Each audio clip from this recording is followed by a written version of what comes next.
मु डॉक्टर सस्मिता सतपथी पारादीप महाविद्यालय अध्यक्षा। आज आमर पिला माने जाउछंती इंडिया मैरीटाइम वीक रे जोग दवापाई जोटा आईपीए तरफ आयोजन होईची। पारादीप पोर्ट आमर पिला माननकु सुजोग देईची जाई से आईपीए मीट अक्टोबर 27 रु 31 पर्यंत जोटी मुंबई रे होबाकू जाउची सेठी योगदान करिवे। विभिन्न नेशनल इंटरनेशनल स्टेट जगार आसीथिबा पिला मानक सहित इंटरैक्शन करिवे।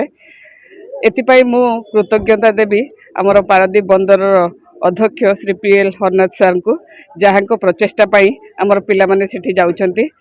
आउ या निश्चित भाव में पिलांकर बौद्धिक विकास रे सहायक होबो, सेमानकर दूरदर्शिता वृद्धि पाइबो। आशा करुछि पिला मानकर ए जो सुजोग मिलिछि से निश्चय तांको जीवन रे गोटे माइल खुंट हो ठिया हम। मु भावुची एटा बोधे ओडिशा इतिहास रे प्रथम हम जोठी माने गरीब छात्र छात्र माने जाई गोटे इंटरनेशनल लेवल रो कैंप रे जोग दउछंती। निश्चय आपाई पारादीप बंदर कर्तृपक्ष पाखरे आमे सब बेले कृतज्ञ रहबो। धन्यवाद। मु लेफ्टिनेंट कमांडर अक्षय चंद्र मिश्र। आज मु आम महाविद्यालय पिला मानकु नेकी मुंबई यात्रा करूछु।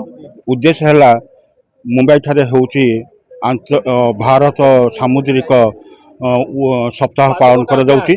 जो उत्सव रे विभिन्न देश मुख्यतः 100 रु ऊर्ध्व देशर प्रतिनिधि माने जोग देबे एवं अनेक विशिष्ट व्यक्ति माने एक्सपर्ट माने जोग देबे एवं सामुद्रिक वाणिज्य संपर्क विभिन्न सामुद्रिक वाणिज्य किपरि आहुरी प्रभावशाली हो पारिबो, आहुरी विस्तार लाभ करिबो, भारत किपरि अंतर्जातीय क्षेत्र में अधिक उन्नति करि पारिबो से संपर्क में आलोचना हबो।